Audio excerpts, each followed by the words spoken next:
Following on exactly what we heard a moment ago from Daniel, there are going to be winners and losers in this particular digital disruption race that we're going on, and hopefully the cars and our efforts will get more than 7.2 miles, especially at an event like this. But you know that any type of disruption usually creates winners and sadly some losers. And to help determine what are the major drivers and threats being posed by, I've asked experts to come along and share their views with us. Who might be the winners and who actually might be the losers? I'd like to introduce to you from McKinsey, expert partner Duante Begonha, and also David Pleasance, a partner from Deloitte. Gentlemen, welcome.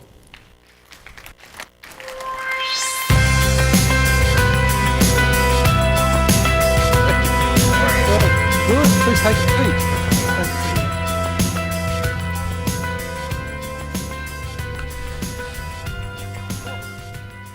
We heard I'm a little bit micy at the moment. I'm wondering if that's okay. A lot of interesting points were brought up by Daniel, and you guys are coming from a different part. You're coming from really the business side of the world at the moment.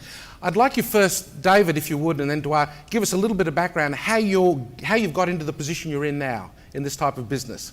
Sure. So Tony, my interest and where I work is really with companies in some of the end user markets, and it's really helping develop and implement strategies that take advantage of and respond to the post-digital age. And so it's a fantastically interesting time, lots of business challenges, but lots of opportunities. And interestingly, there's some common threads across multiple industries, which we'll be able to talk about. Yeah, we're finding that as well. Duarte, and you? Well, I've been leading for some years now the McKinsey technology TMT practice, and so with this role I've been serving mostly telecom operators across the world. Particularly I serve a lot of clients in Europe and across Europe, some Western Europe, Eastern Europe, also some African countries, and then a lot of Latin countries. So, which gives me a very good perspective of the different challenges in different regions. I think digital is not exactly thought the same way across, yeah. But I think this is obviously a trend that is basically coming big time everywhere. Well, let's start with the theme of this conference, digital disruption. Is it really a disruptive era, or is it a natural technology evolution or progression that we're going through? Can you answer that? Do you think really it's a revolution, or is it an evolution? I think it is a revolution. We think of a number of disruptive factors. So we've got mobile and the application of that. We've got social media, and that is a channel for communication. We've got analytics and the power of information in helping drive business decision making and change. We've got the cloud and the application of ERP in that environment, both in terms of capabilities and capacity, increased capabilities and increased capacity. And then associated with it, we've got all the issues associated with cybersecurity. And so, perhaps thinking about those as 5 disruptive forces that are impacting businesses and organizations across the globe, I actually think it's quite a disruptive environment. What, do you think it's the same? Yes, of course. I think it's really changing the way the industry is moving. I guess in the telecom industry, I think most telecom operators are now waking up for digital. And it's obviously now trying to think through how to change a business model. But the truth is, when you see the time people spend on different communication types, it's no longer about voice or text. It's about much other things. And so obviously, telcos need to really think through how they can change a business model to address this. I think there's also a number of attackers around the telco space, and we had on stage a few of them here. Yes. So, and also they are eating kind of the cake a big time. So if you don't do nothing, most likely these telcos will become, as people have been saying for years, the pipes. And that's not the business model they want for sure. In terms of telcos, of course, the business drivers are going to be different to enterprise, presumably. But what are the big drivers for enterprises, David, that are driving them into the digital era? What happens if they don't adopt, and work with this digital disruptive stage at the moment? Well, as I said earlier, I think it's both a combination of opportunity and necessity or threat. companies that don't respond to this changing world are going to be left behind, as Duarte is saying. And there are perhaps a couple of factors that I think are common across the industries that I'm working. Innovation. Companies absolutely have to innovate, and that's not just so much innovation in terms of science, but it's innovation in terms of the application of technology, digital technology. But it's also innovation in terms of how businesses operate. So different business models, different ways of collaborating with suppliers and customers. It's innovation broadly defined. The second thing I would say is agility. The world is moving faster and faster. And companies absolutely have to figure out how to be agile. I think it's one of the challenges of the big telcos. Yes. How do large organizations that are naturally not agile become agile? And again, agile broadly defined. So it's agile in terms of product development. It's agile in terms of being responsive in the marketplace. It's agile in every aspect of doing business. And so companies need to figure that out in order to play a different game. Well, in terms of telcos, Duarte, are they also keeping up, do you think? Yes, obviously. I think it's, so I think the first thing is to address, as I just said, the changes in customer behavior. I think this is obviously a big topic. The other big driver, I think it's basically there's a number of opportunities out there to grow. And as you know, most of the telecom operators, if you take out emerging markets, they are not growing. They're even basically the revenues are declining. And if you see opportunities like machine to machine and basically with all these sensors being deployed, and telcos can really leverage experience in managing networks and take it to the next level. And this could be a huge opportunity for them. Digital is also a big driver of savings. Obviously, there's a number of, I would say, social concerns about this in some countries, but obviously if you can start driving 50% of transactions of call centers to online, this can really mean a huge cost-saving opportunity, and obviously many telcos thinking about this. And last but not the least, many operators have been doing a lot of investments in networks, and they really need to monetize these assets. Yes. And it's not just all-you-can-eat data plans that will make it, and so need to find new ways to also extract some money out of it. So. Well, they're trying to do that, obviously, by entering areas like M2M and e-health, etc., and taking positions. But are they able to do that? Because traditionally they're very good at being telcos and maybe not so good at being a different type of operator offering multiple services. Are they getting away with it? And if not, are they expecting to partner with people from outside the industry to survive and offer those services? How are they going with that? Because they are good network providers, we know that.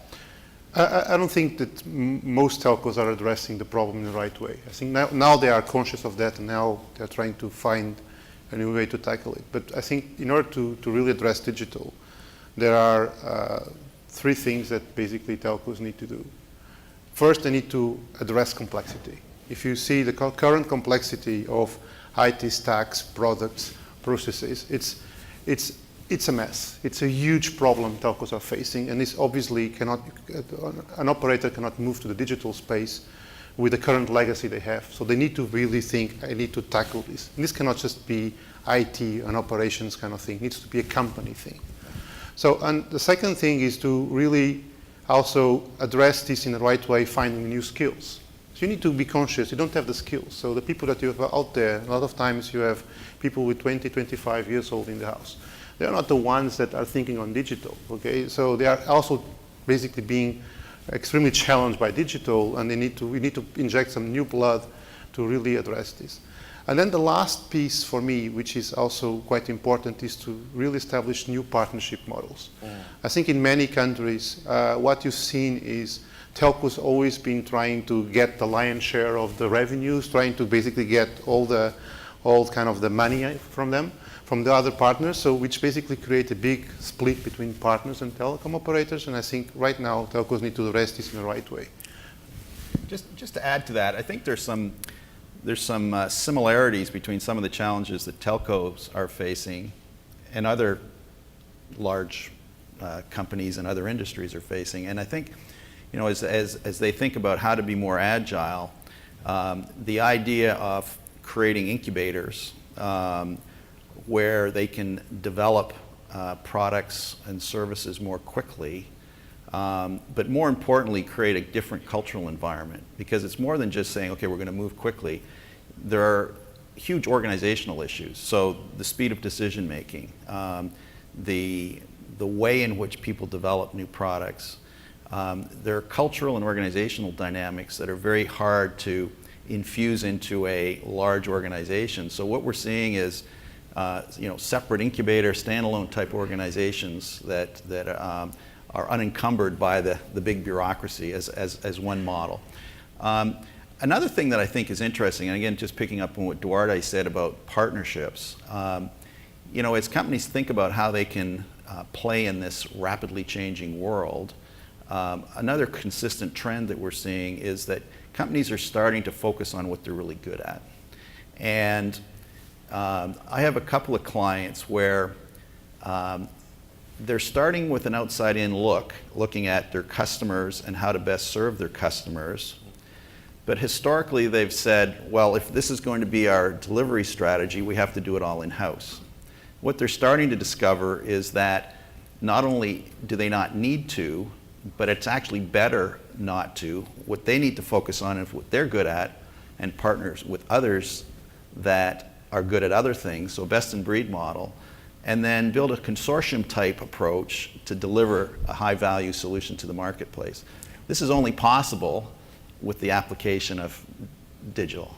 And so there's a circularity around this in terms of understanding how to create higher value with customers, thinking about how you're going to structure and configure your business, and taking advantage of the digital economy. Huge change taking place. Yeah, there's a lot of CXOs at this conference, and probably a lot in the room. They might find it difficult at the moment to go and convince their management and their boards, their stakeholders, to make the investment into something that is not yet proven, perhaps. How are they getting around that? What arguments are they putting forward? Are they just saying if we don't do it, we're going to be left behind? Because these things are big investments for telcos now, not just the network improvements, we're talking about the IT, we're talking about cloud services. Who's paying for that? And is it a justifiable argument for their stakeholders?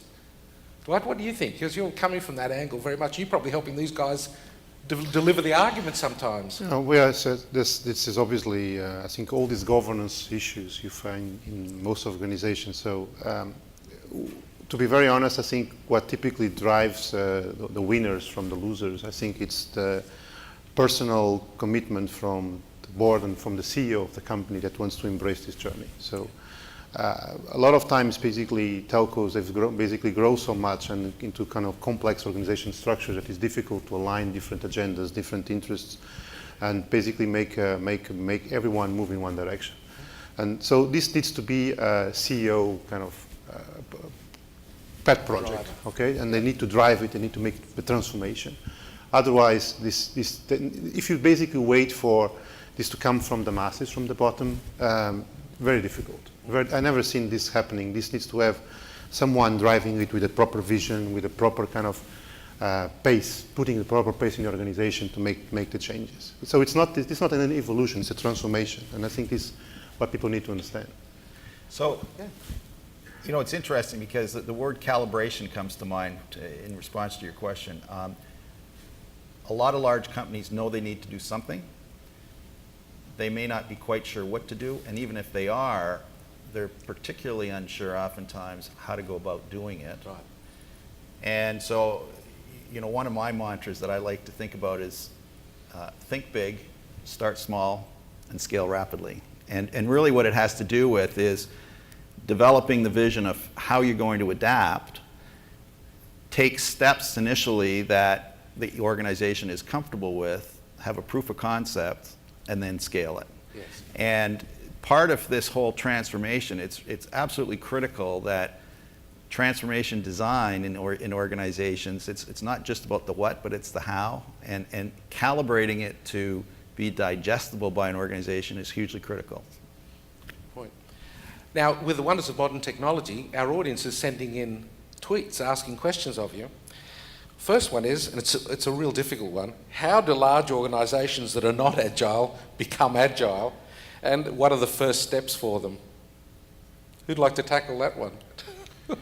Well, I can tackle that one. I think it's obviously a difficult process, but I've seen some operators really making this transition. So from being kind of slow dinosaurs to becoming to agile operators. But it requires, I would say, a lot of faith that this thing is going to work, and you also need to pass this state to the shareholders of the organization. A lot of times what people fear is that how the hell I'm going to kind of convince everybody, not in the organization, but all the stakeholders, yes, that this transformation makes sense.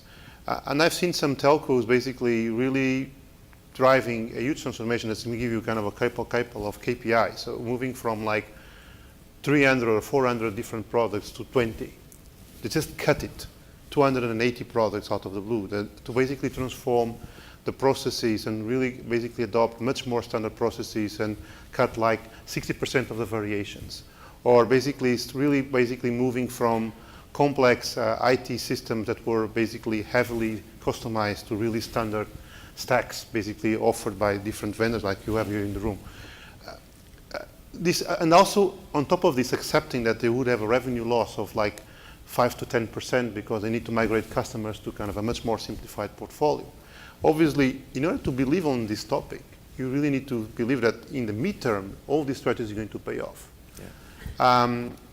Obviously, it's not easy, but you need to really I think the topic here is to make people believe that this is possible. Yeah. I think and this requires a very strong leadership to make people believe and follow this strategy. Otherwise, it's difficult for people to make people or an organization much more agile. You've got to get everyone following the same path. And the processes are critical in this, presumably. Right. All the way through, right? I mean, I think it does start with leadership. You need to have leadership where there's clarity of vision, there's an awareness of a need to change. You set the course, and as I said earlier, you need to then calibrate. And I think there are tools and mechanisms, such as building incubators that work alongside that perhaps can operate at a different pace, prove a concept, and migrate.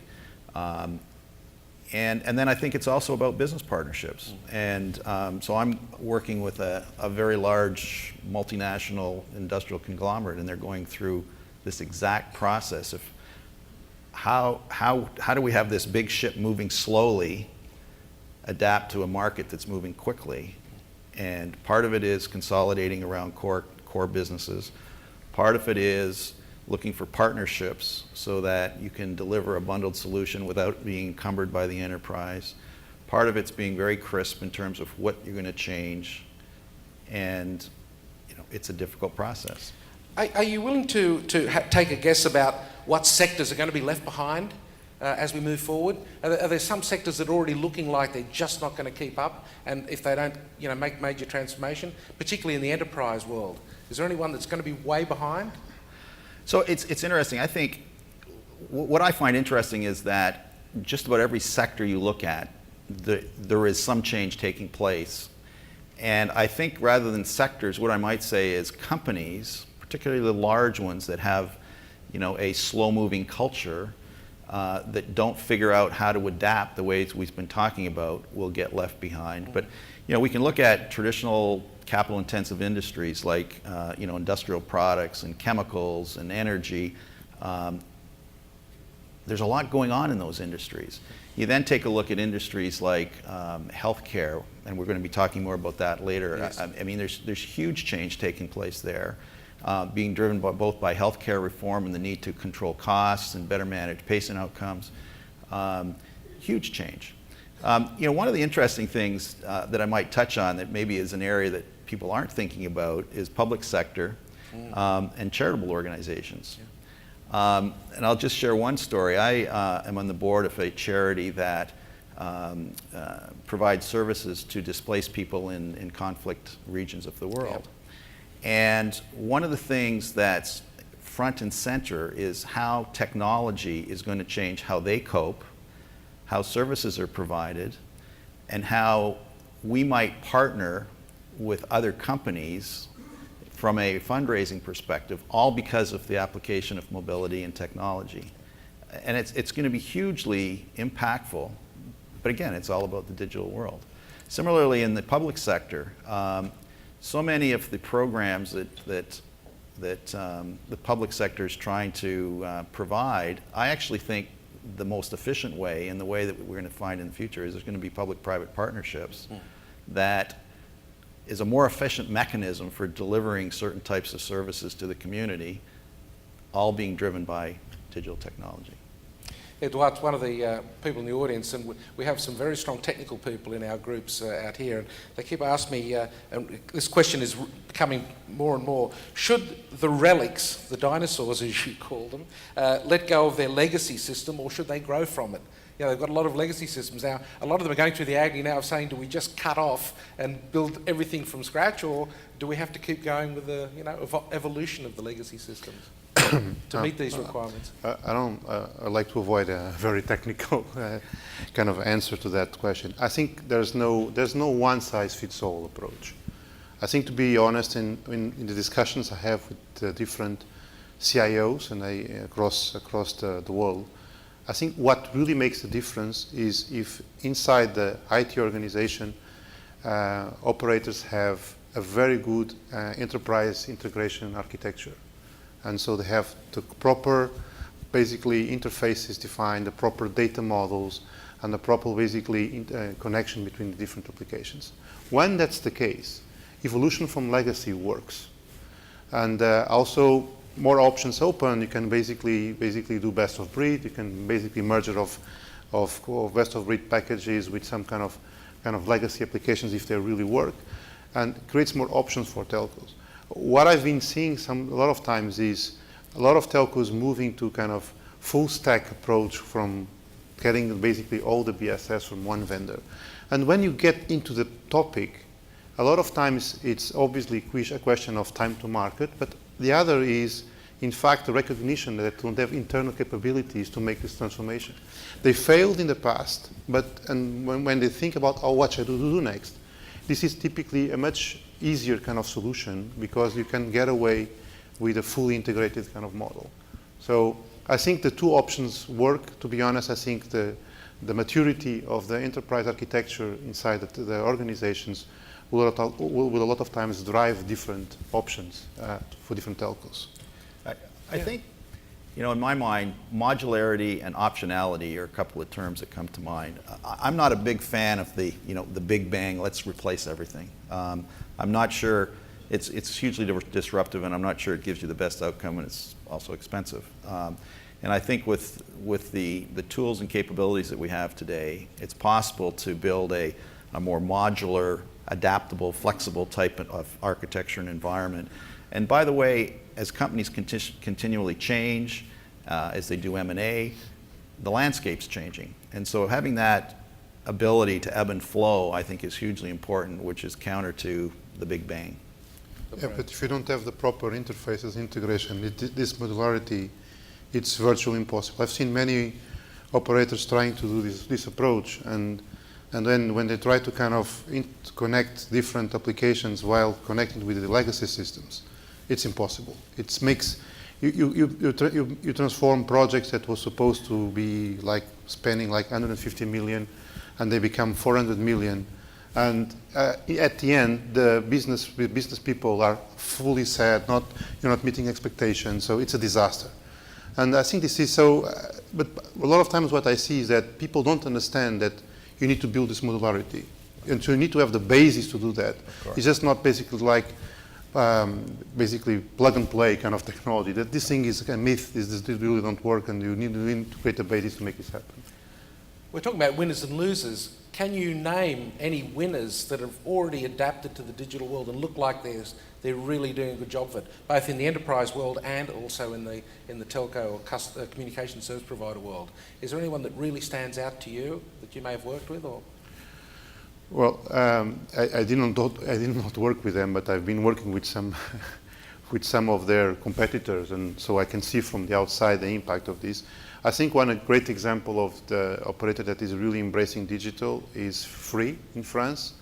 I think this is a very well-known case in Europe. So for all of you that have been working in Europe, you probably heard about. Maybe people more from US, it's something kind of new, but I really encourage you to look at it. So Free has been an attacker that is basically occupied the space first on the fixed side. They have like right now around 30% on the fixed line with very aggressive kind of a offer. But then they also got a 4G mobile license, obviously with some rights to do some national roaming with the other carriers for 2G and 3G. The fact is that these guys, they have only 4 stores across France, so it's basically fully digital, online kind of model. And they basically were able to get 8% market share in less than 1 year, which is absolutely astonishing. And just for you to give you the way these guys leverage digital, they create such a buzz around the online community that in the week before their launch and the week after, basically the number of searches around Google, Yahoo, whatever, on free, basically were like 4 times bigger the searches that people did in France for World Cup results, elections, any kind of other topic. So people created a huge buzz and they really leverage this. They don't spend any money on advertising. No. They just leverage on media and on social networks to really kind of promote their products with astonishing results. And so everyone in France, but now in Europe, is looking at these guys and see, oh, they are doing this model, how they are approaching this, and basically see how they can also get some lessons learned to basically bring them to their organizations. And David? Well, I think Skype's a good example, given what Microsoft ended up paying for them. But I'll give you an example from a completely different industry. Yes, BASF, large German chemical company. Yes. Capital intensive. They are doing some very interesting things. They are applying advanced materials concepts to build product systems rather than simple product solutions. And they are applying technology in many different ways so that they can take an outside-in look in terms of understanding customer needs and building solution sets rather than simply producing products. And it permeates the whole value chain from product development through their supply chain through to customer service, and they're winning market share. And that's an interesting one because that's a traditional manufacturer. It's a chemical manufacturer. Right. Adopting very quickly. Right. I wonder how many of us are going to sit by and watch, or the big companies will sit by and watch. Maybe we'll see a few more Kodaks perhaps over the years. It's a great example of, of missing the way. It is. BlackBerry's probably another example. I wasn't going to mention BlackBerry. I think they've been copying a little bit too much lately, so we'll leave them in peace. Gentlemen, I'd like to thank you very much. I hope the audience is well satisfied with those answers and results, and thank you from the audience for getting those to us. So thank you so much for being with us. Thanks. Most welcome. Thank you. Thanks so much, Dave. Okay, well, I'm going to now introduce Nick back onto the stage, who's going to roll into the next panel discussion for you. So, Nick Willits, welcome back. Thanks, Tony.